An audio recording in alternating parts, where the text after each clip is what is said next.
নমস্কার বন্ধুরা, টিঙ্কু টুকিটাকিতে তোমাদের অনেক অনেক স্বাগত। আমি আবার উপস্থিত হয়ে গেছি আমার আরও একটা নতুন রেসিপি নিয়ে। আজ আমি তোমাদের সামনে নিয়ে চলে এসেছি শীতের মরশুমে সন্ধ্যাবেলায় একদম গরম গরম ভেজিটেবিল চপ।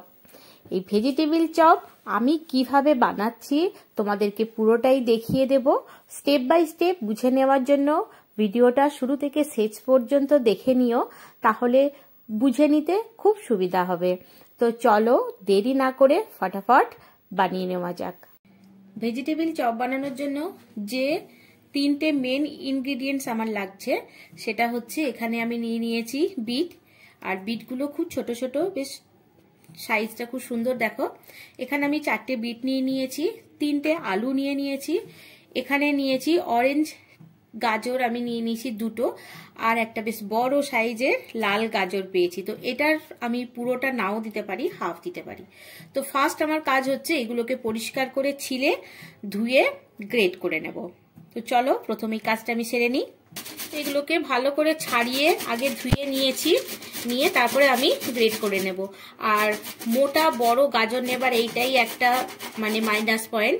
মাঝখানে দেখো এরকম একটা মোটা সিড থেকে যায়, যেটা খেতে ভালো লাগে না, আমাকে ওটাকে বাঁচিয়েই গ্রেট করতে হবে। তাই আমি উপরে স্কিনগুলো নিয়ে নেব।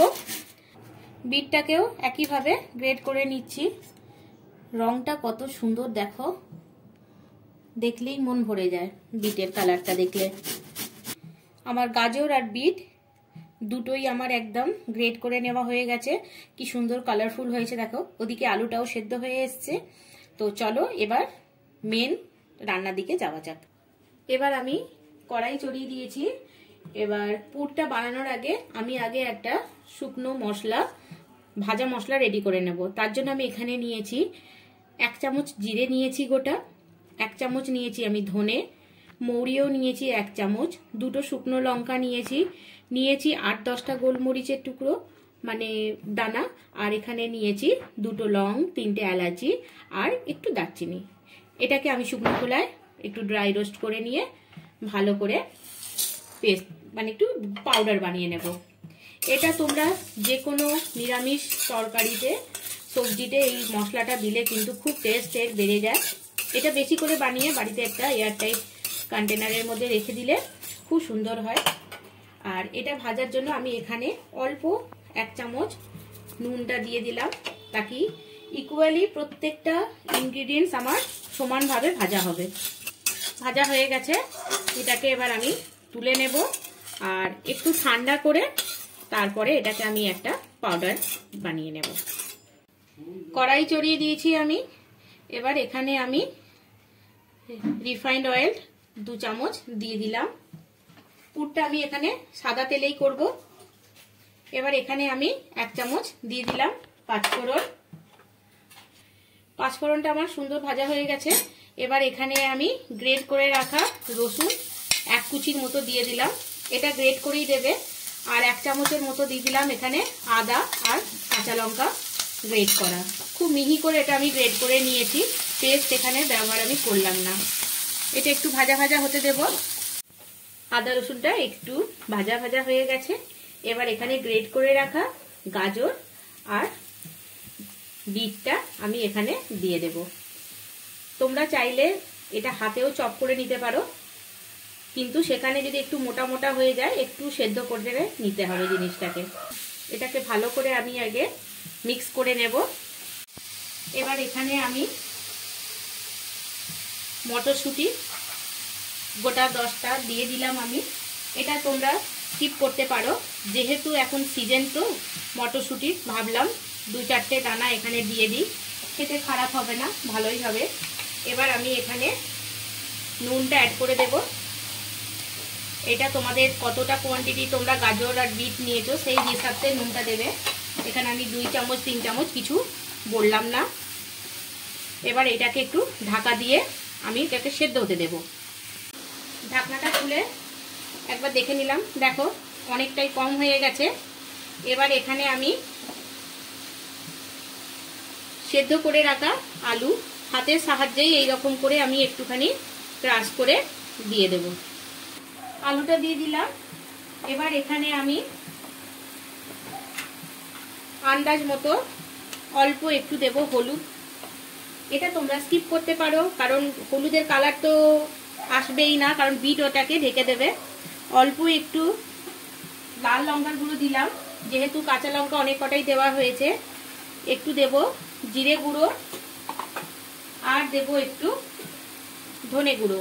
নুনটা আমি প্রথমেই দিয়ে দিয়েছিলাম, দিয়ে আলুর সাথে এগুলোকে আমি ভালো করে আগে মিক্স করে নেব। দেখো আলুটা ভালো করে ম্যাশ করে নিয়েছি। এবার এখানে আমি যে ভাজা মশলাটা বানিয়ে রেখেছিলাম সেটা আমি এখানে 1 চামচ দিয়ে দেব। এর গন্ধটাতেই মেন। আর এখানে আমি কিছু মুংফলি চিনে বাদাম আমি এখানে রেখেছিলাম, ভেজে রেখেছিলাম শুকনো খোলায়, এটাও এখানে দিয়ে দেব। মাঝে মাঝে এটা মুখে লাগলে বেশ খেতে ভালো লাগে। দিয়ে ভালো করে সবকটাকে আমি খুব সুন্দর করে মিক্স করে নেব। দেখো পুরটা আমার রেডি হয়ে গেছে। এটাকে এবার আমি ঠান্ডা করার জন্য অন্য একটা পাত্রে ঢেলে রেখে দেব। ভেজিটেবিল চপ বানাতে যে ব্রেড ক্রাম্বসটার আমার দরকার হবে, সেটা আজকে আমি বাড়িতে থাকা এই রাস্ক দিয়ে আমি ব্রেড ক্রাম্বসটা বানিয়ে নেব। আমি আগে ব্রেড দিয়ে বানিয়ে নিতাম, তো ভাবলাম আজকে বাড়িতে রাস্ক আছে, রাস্কটাকে ফার্স্ট আমি এরকম টুকরো টুকরো করে নেব। নিয়ে ব্লেন্ডারের মধ্যে হালকা একটু ঘুরিয়ে নিলি আমার রেডি হয়ে যাবে ব্রেড ক্রাম্বস। পুরটা দেখো আমার ঠান্ডা হয়ে গেছে। এবার এখান থেকে একটু একটু করে নিয়ে আমি এবার শেপটা দিয়ে নেব।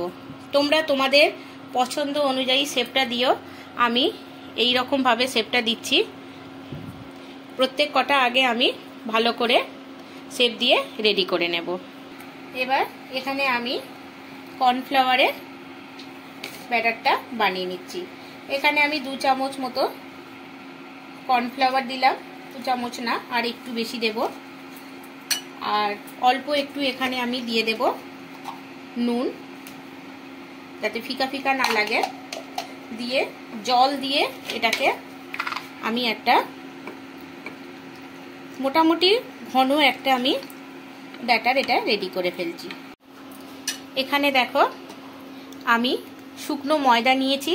ফার্স্ট আমি শুকনো ময়দায় হালকা কোট করব, তারপরে আমি এখানে কর্নফ্লাওয়ারের মধ্যে ডিপ করব, দেন আমি কি করব ব্রেড ক্রাম্বসের মধ্যে করব। এবং সেম আমি আবার প্রসেসটাকে দুবার করব, মানে আমি ডবল কোট করে এটাকে আমি ভাজবো। তো প্রথমে দেখো আমি এখানে একটা নিয়ে নিলাম। এটাকে এবার আমি শুকনো ময়দার মধ্যে ফার্স্ট আমি কোটিংটা করে নেব। তাহলে কি হয়, কর্নফ্লাওয়ারটা ভালোভাবে সোক করে নিতে পারে। এবার এটাকে আমি ব্রেড ক্রাম্বসের মধ্যে দিয়ে দেব। আমি এখানে কড়াই চড়িয়ে দিয়েছি। কড়াইয়ে বেশ অনেকটা রিফাইন দিয়ে দিয়েছি, যাতে আমি চপগুলো ডিপ করে ভাজতে পারি। তো এবার এক এক করে আমি এখানে দিয়ে দেব। একটু লাল লাল করে ভেজে তুলে নিতে হবে। দেখো আমার ভাজা প্রায় হয়েই এসছে। এবার এগুলোকে আমি উঠিয়ে নেব। ভেজিটেবিল চপ আমার রেডি হয়ে গেছে। এটাকে এবার আমি সার্ভ করে দেব। আর আওয়াজ শুনেই বুঝতে পারছো কতটা কড়ক হয়েছে। দেখতে তো খুব সুন্দর লাগছে, খেতেও অপূর্ব লাগবে। আমি প্রথমেই বলে দিলাম যে আর রাস্তায় দাঁড়িয়ে স্টলের মধ্যে বা রাস্তার ধারে যে স্টলগুলো হয় সেখানে দাঁড়িয়ে আর লড়াই করে খেতে হবে না, তোমরা বাড়িতেই এটা বানিয়ে নেবে। আর এটাকে আমি একটু টমেটো কেচাপের সাথে সার্ভ করছি। আর তোমাদেরকে আমি দেখিয়ে দিই আওয়াজটা কতটা কুরকুরে হয়েছে। আর একটা ভেঙেও দেখাচ্ছি, ভিতরটা কত দেখেছো এখনো ধোঁয়া উঠছে। আর বাদামগুলো পর্যন্ত দেখা যাচ্ছে, খেতে খুব সুন্দর লাগছে। তো এখানে আমি অল্প একটু অনিয়ন দিয়ে দেব, যাতে মুখের টেস্টটা চেঞ্জ করার জন্য। তো চলো বন্ধুরা, ভেজিটেবিল চপ তো আমার রেডি হয়ে গেল। আই হোপ আমি তোমাদেরকে খুশি করতে পেরেছি আমার রেসিপি দেখিয়ে। তো যদি ভালো লেগে থাকে একটা লাইক করে দিও, কমেন্ট শেয়ার করতে ভুলো না। আর নতুন বন্ধুদের কাছে রিকোয়েস্ট করব চ্যানেলটি প্লিজ সাবস্ক্রাইব করে নিও, পাশে থাকা বেল আইকনটা প্রেস করে দেবে। নিত্য নতুন রেসিপির আপডেট পেতে তোমাদের সুবিধা হবে। আর আমার পুরনো বন্ধুদের অসংখ্য ধন্যবাদ, জানিয়ে ভিডিওটা আমি এখানেই শেষ করব। দেখা হবে নতুন কোনো ভিডিও নিয়ে, অন্য কোনো দিন আবার আমি হাজির হয়ে যাব। খুব ভালো থেকো, সুস্থ থেকো। Thank you so much.